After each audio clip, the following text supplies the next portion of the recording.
just set it live about 15 seconds ago. Oh, nice. You guys should be live now. Set it live 15 seconds ago.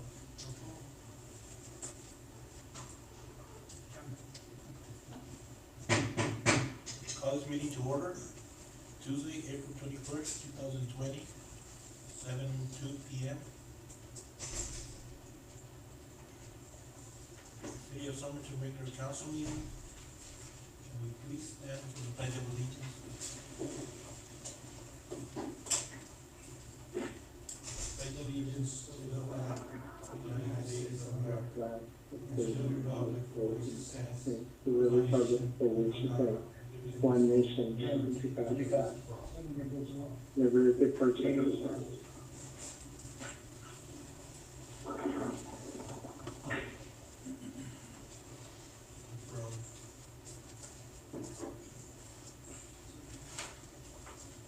Did you say roll call, sir? It froze. Oh. Yeah, roll call. Deputy Clerk, roll call please.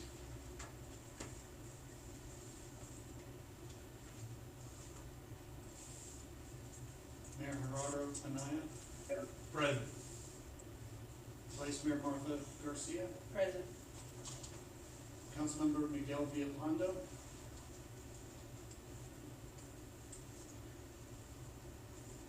Councilmember Luis Galindo, Present. Councilmember Carlos Gonzalez, Present. Councilmember Jesus Roldan, Present. Councilmember Juan Castillo.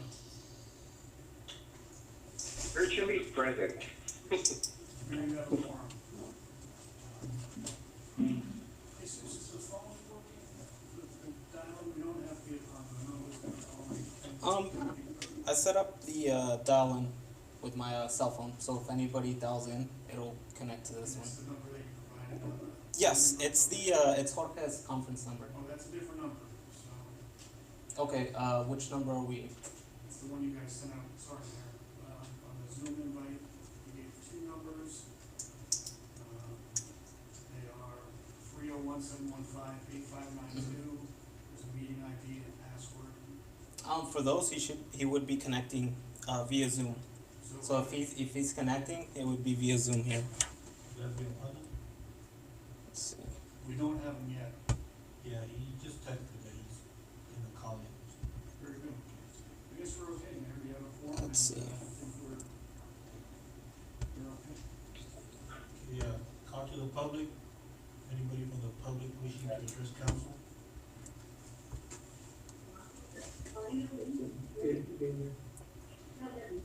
Mayor, no one has filled out the forms. There's no one from the public wishing to address council. Tired yourself? You tired yourself? Can you mute their microphones? For the people on Zoom or calling in, could you please mute your microphones if you're not speaking? Okay, moving on to consent agenda. Item number 1, approval of April 7, 2020 council meeting. Item number 2, authorization for the mayor to sign letter of support for the city of Yuma for better utilizing investment to leverage the build grant for development of the regional multimodal transportation center. Is there a motion? A motion by Mayor Garcia, second by Councilman Roldan. All those in favor? Second. Aye. Aye. Any opposed? Motion carries.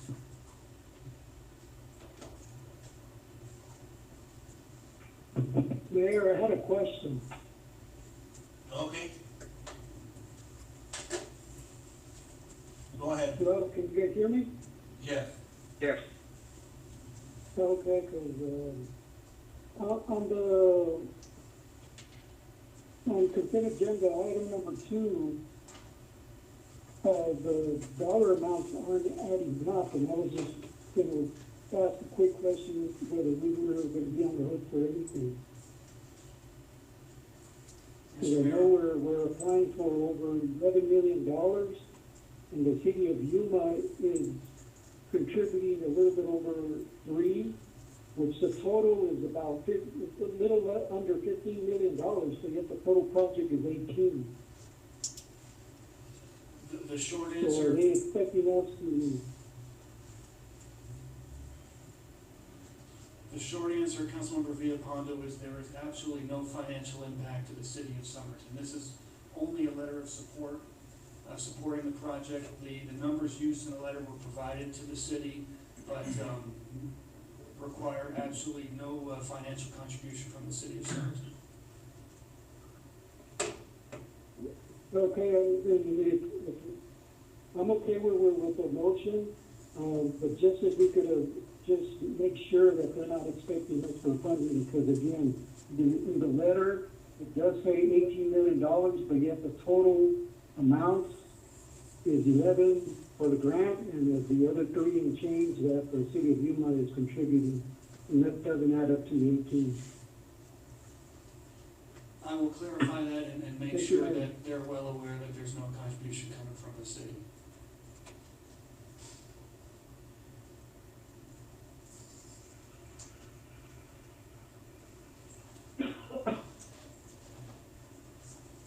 Okay, moving on to new business.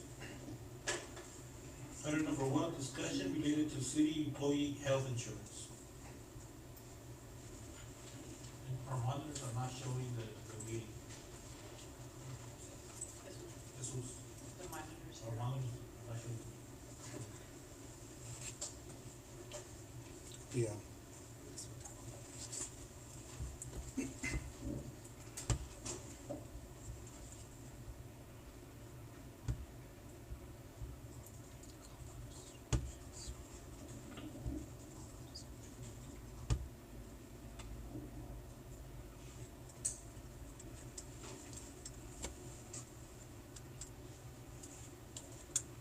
I wonder if it's good there.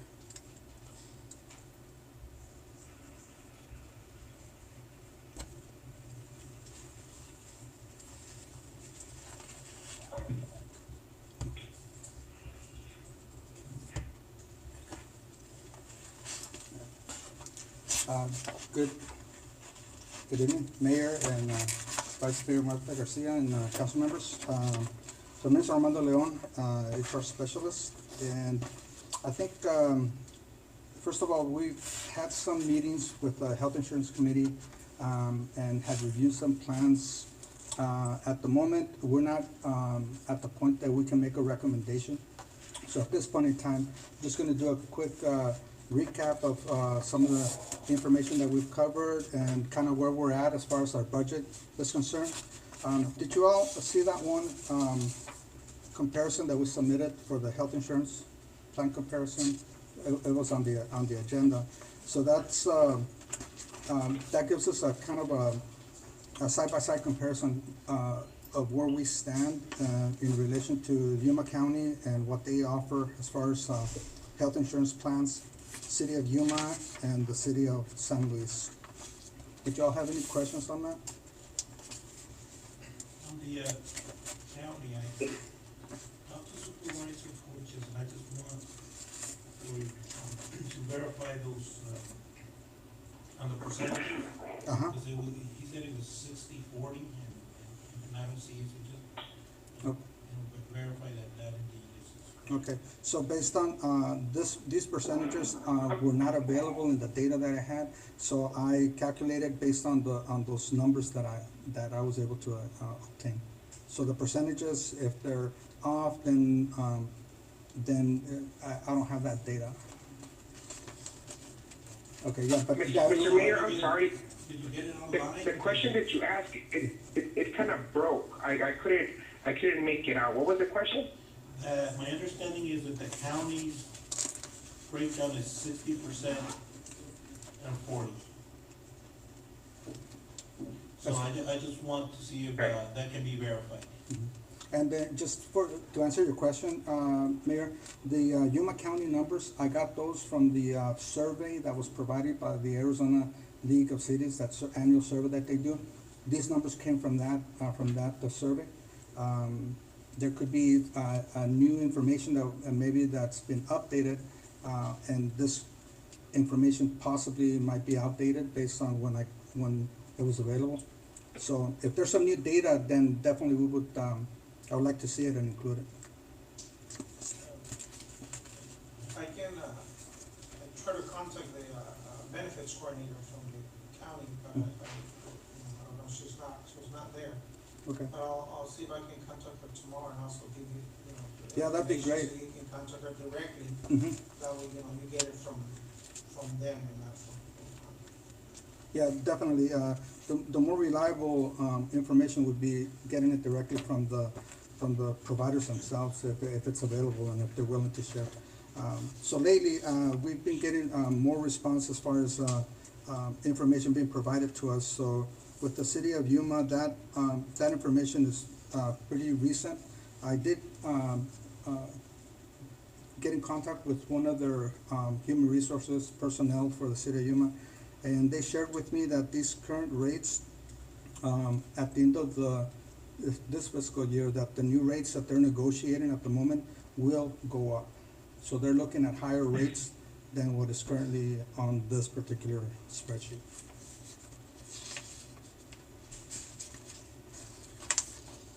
Any other questions on it? Okay. You know what, I do have a question, Mayor. Okay, Vice Mayor and then Councilman Castillo. Join the meeting. When you mentioned city of Yuma rates going up, is it, are they still doing the 100% for the employee, but just what's coming out of pocket is what's going up? What they shared with me is their premiums are going up. They didn't share with me whether the percentage breakdown is going to change. Yeah, it may stay the same, but the premiums overall are going up.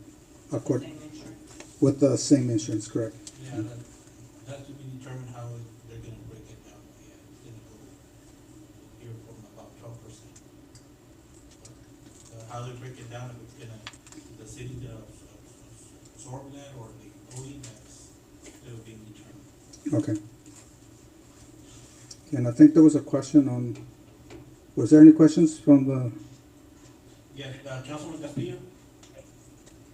Yeah, I just wanted to just clarify, because, so Armando, you said that this information that you provided us, you said you got this from the League of Cities, Only for- right? You did not get it directly from Yuma County or the city of Yuma or the city of San Luis, is that correct? No, not entirely. The information from Yuma County, that came from the Arizona League survey. The rest of the information, City of Yuma came directly from the City of Yuma, and City of San Luis came directly from the City of San Luis. Only Yuma County. Okay. Okay. All right. So at the moment, as far as our current costs, the medical insurance costs, for the first 9 months of the fiscal year, our premiums have been $848,512.